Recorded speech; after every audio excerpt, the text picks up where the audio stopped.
আরবদের হটিয়ে ইসরায়েল রাষ্ট্রের জন্ম হয়েছিল যেভাবে, তা নিয়ে থাকতেছে বিস্তারিত প্রতিবেদনে।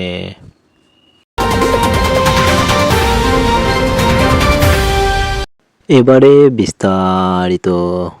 আরবদের হটিয়ে ইসরায়েল রাষ্ট্রের জন্ম হয়েছিল যেভাবে। ফিলিস্তিনের গাজা থেকে 2 মাইল উত্তরে কিবুটস এলাকা।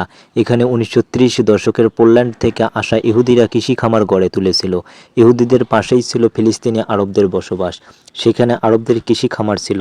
তারা কয়েক শতাব্দী ধরে সেখানে বসবাস করেছিল। সে সময় মুসলমান এবং ইহুদিদের মধ্যে সম্পর্ক মোটামুটি বন্ধুত্বপূর্ণ ছিল। কিন্তু 1930-এর দশকে ফিলিস্তিনিরা বুঝতে পারল যে তারা ধীরে ধীরে জমি হারাচ্ছে। ইহুদিরা দলে দলে সেখানে আসে এবং জমি ক্রয় করতে থাকে। ইসরায়েল রাষ্ট্রের প্রতিষ্ঠার সময় প্রায় 7 লাখের মতো ফিলিস্তিনি বাস্তুচ্যুত হয়েছে। তারা ভেবেছিল দ্রুত সমস্যার সমাধান হলে তারা বাড়ি ফিরে আসতে পারবে, কিন্তু ইসরায়েল তাদের আর কখনোই বাড়িতে ফিরতে দেয়নি। ইসরায়েলের সাবেক প্রেসিডেন্ট শিমন পেরেস বছর 10 আগে বিবিসির সাথে এক সাক্ষাৎকারে বলেছিলেন, ফিলিস্তিনদের কেন এই দশা হলো সেজন্য তাদের নিজেদেরকেই প্রশ্ন করা উচিত। প্রেসিডেন্ট পেরেস বলেন, অধিকাংশ জমি ফিলিস্তিনিদের হাতেই থাকতো, তাদের একটি আলাদা রাষ্ট্র হতো, কিন্তু তারা সেটি প্রত্যাখ্যান করেছে। 1947 সালে তারা ভুল করেছে, আমরা কোনো ভুল করিনি, তাদের ভুলের জন্য এখন কোনো ক্ষমা চাইব। 1897 সাল থেকেই ইহুদিরা চেয়েছিল নিজেদের জন্য আলাদা একটি রাষ্ট্র গড়ে তুলতে। 1917 সাল থেকে 1948 সাল পর্যন্ত ফিলিস্তিনের ভূমি ব্রিটেনের নিয়ন্ত্রণে ছিল। 1917 সালে নভেম্বর মাসে তুরস্কের সেনাদের হাত থেকে জেরুজালেম দখল করে ব্রিটেন। তখন ব্রিটিশ সরকার সিদ্ধান্ত নিয়েছিল যে ফিলিস্তিনের মাটিতে ইহুদিদের জন্য একটি আলাদা রাষ্ট্র গঠনের জন্য সহায়তা করবে। ব্রিটেনের তৎকালীন পররাষ্ট্রমন্ত্রী লর্ড আর্থার জেমস বেলফোর বিষয়টি জানিয়ে চিঠি লিখেছিলেন ইহুদি আন্দোলনের নেতা ব্যারন রয়সেল্টকে।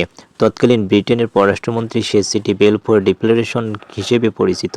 ইহুদিদের কাছে ব্রিটেন প্রতিশ্রুতি দিয়েছিল যে ফিলিস্তিনি জমিতে তাদের জন্য একটি রাষ্ট্র গঠনের সুযোগ করে দেবে। যদিও রোমান সময় থেকে ইহুদিদের ছোট্ট একটি ধর্মীয় গোষ্ঠী সে জায়গায় বসবাস করত। ইউরোপে ইহুদিদের প্রতি যে নেতিবাচক দৃষ্টিভঙ্গি ছিল সেটি তাদের একটি নিজস্ব রাষ্ট্র গঠনের ভাবনাকে আরও ত্বরান্বিত করেছে।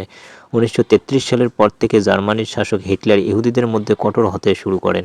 ইতিমধ্যে জাহাজে করে হাজার হাজার ইহুদি অভিবাসী ফিলিস্তিন ভূখণ্ডে আসতে থাকে। তখন ফিলিস্তিনি আরবরা বুঝতে পারে যে তাদের অস্তিত্ব হুমকির মুখে পড়ছে। ফিলিস্তিনি আরবরা নিজেদের অস্তিত্ব টিকিয়ে রাখার জন্য বিদ্রোহ করে। তাদের হামলার লক্ষ্যবস্তু হয়েছিল ব্রিটিশ সৈন্য এবং ইহুদি নাগরিকরা। কিন্তু আরবদের সে বিদ্রোহ কঠোর হতে দমন করেছে ব্রিটিশ সৈন্যরা। ফিলিস্তিনিদের উপর ব্রিটিশ সৈন্যরা এত কঠোর দমন-পীড়ন চালিয়েছে যে আরব সমাজে ভাঙন তৈরি হয়েছিল। ইহুদিরা তাদের জন্য একটি আলাদা রাষ্ট্র গঠনে বদ্ধপরিকর ছিল। ব্রিটেনের সহায়তায় সে অনুযায়ী তারা কাজ করে এগিয়ে নিচ্ছিল। 1930-এর দশকের শেষের দিকে ব্রিটেন চেয়েছিল হিটলারের নাৎসি বাহিনীর বিরুদ্ধে মধ্যপ্রাচ্যে তাদের অবস্থান জোরালো করতে। সেজন্য আরব এবং ইহুদি দুপক্ষই হাতে রাখতে চেয়েছে ব্রিটেনকে। 1939 সালের মাঝামাঝি ব্রিটেনের সরকার একটি শ্বেতপত্র প্রকাশ করে, যেখানে বলা হয়েছিল পরবর্তী 5 বছরের জন্য 75,000 ইহুদি অভিবাসী আসবে ফিলিস্তিনি ভূখণ্ডে, অর্থাৎ সংখ্যা কমিয়ে আনা হয়েছিল। ব্রিটেনের এই ধরনের পরিকল্পনাকে ভালোভাবে নেয়নি ইহুদিরা। তারা একই সাথে ব্রিটেন এবং হিটলারের বিরুদ্ধে লড়াই করার পরিকল্পনা করে। তখন 32,000 ইহুদি ব্রিটিশ সেনাবাহিনীতে যোগ দেয়। সেখান থেকে সামরিক প্রশিক্ষণ নিয়ে ইহুদি সৈন্যরা ব্রিটেন এবং আরবদের বিরুদ্ধে লড়াই শুরু করে। দ্বিতীয় বিশ্বযুদ্ধের সময় হিটলারের বাহিনীর দ্বারা লাখ লাখ ইহুদি হত্যাকাণ্ডের পর নতুন আরেক বাস্তবতা তৈরি হয়।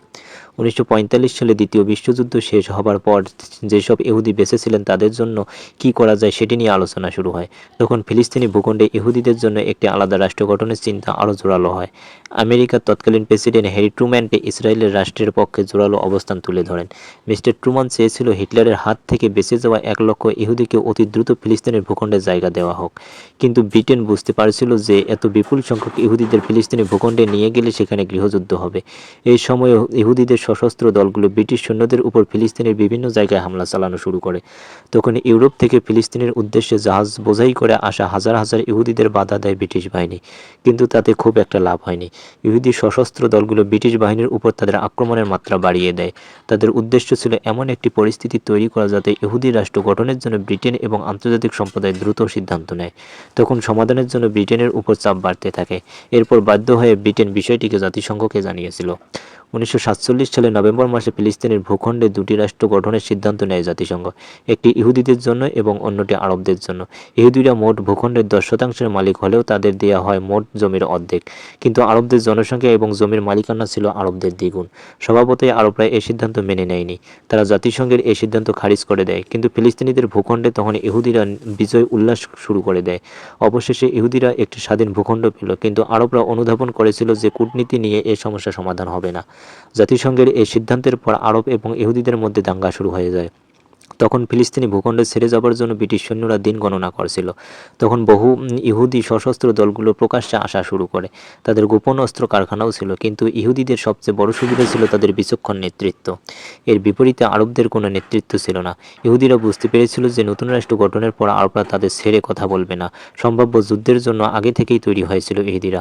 সবার দৃষ্টি ছিল জেরুজালেম শহরের দিকে। মুসলমান, ইহুদি এবং খ্রিস্টানদের জন্য পবিত্র এ জায়গা। জাতিসংঘ যে সিদ্ধান্ত দিয়েছিল সেখানে জেরুজালেম আন্তর্জাতিক নিয়ন্ত্রণে থাকার কথা ছিল, কিন্তু আরব কিংবা ইহুদি কোনো পক্ষেই সেটি মেনে নেয়নি। ফলে জেরুজালেম শহরের নিয়ন্ত্রণের জন্য দুপক্ষের মধ্যে যুদ্ধ অনিবার্য হয়ে উঠেছিল। জেরুজালেমে বসবাসরত ইহুদিদের অবরুদ্ধ করে রেখেছিল আরবরা। অন্য জায়গার সাথে জেরুজালেমের যোগাযোগ বিচ্ছিন্ন হয়ে যায়। 1948 সালে মার্চ মাসে ইহুদিরা আরবদের উপর পাল্টা আক্রমণ শুরু করে। অনেক বিশ্লেষক বলেন তখন ইহুদিরা আরবদের নিশ্চিহ্ন করার পরিকল্পনা করেছিল।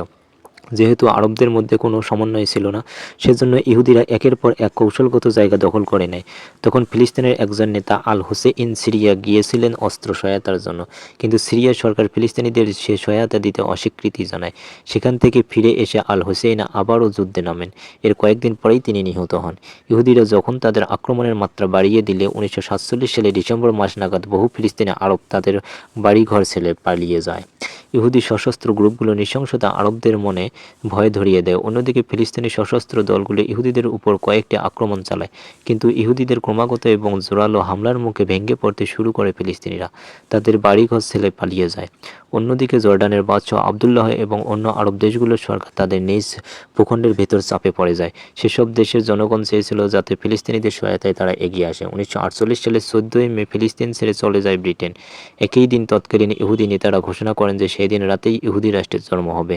ইসরায়েলের রাষ্ট্রের জন্মের 1 ঘন্টার মধ্যেই আরবরা আক্রমণ শুরু করে। একই সাথে 5টি আরব দেশ ইসরায়েলকে আক্রমণ করে। সেসব দেশ একযোগে ইসরায়েলকে আক্রমণ করেছিল তারা হচ্ছে মিশর, ইরাক, লেবানন, জর্ডান এবং সিরিয়া। তাদের সৈন্য সংখ্যা ছিল প্রায় 30,000-এর মতো। অন্যদিকে ইসরায়েলের সৈন্য সংখ্যা ছিল প্রায় 35,000। কিন্তু আরব দেশগুলোর মধ্যে কোনো সমন্বয় ছিল না। তাছাড়া আরব নেতৃত্ব একে অপরকে বিশ্বাস করত না। জেরুজালেম দখলের জন্য আরব এবং ইসরায়েলের মধ্যে চলছে তীব্র লড়াই। ইহুদিরা ভাবছিল জেরুজালেম ছাড়া ইহুদি রাষ্ট্রের কোনো অর্থ নেই। অন্যদিকে মুসলমানদের জন্য জেরুজালেম পবিত্র জায়গা। তীব্র লড়াইয়ের এক পর্যায়ে ইসরায়েলি বাহিনী পিছু হটতে থাকে। তাদের অস্ত্রের মজুদ শেষ হয়ে যায়। সম্ভাব্য পরাজয় আঁচ করতে পেরে ইহুদিরা নিজেদের শক্তি সঞ্চয়ের জন্য সময় নেয়। আর কিছুদূর অগ্রসর হলেই মিশরীয় বাহিনী তেল আবিবের দিকে অগ্রসর হতে পারত। তখন জাতিসংঘের মাধ্যমে যুদ্ধবিরতি কার্যকর হয়। যুদ্ধবিরতির সময় দুপক্ষই শক্তি সঞ্চয় করে, কিন্তু ইসরায়েল বেশি সুবিধা পেয়েছিল। তখন চেকোস্লোভাকিয়ার কাছ থেকে আধুনিক অস্ত্রের চালান আসে ইসরায়েলের হাতে।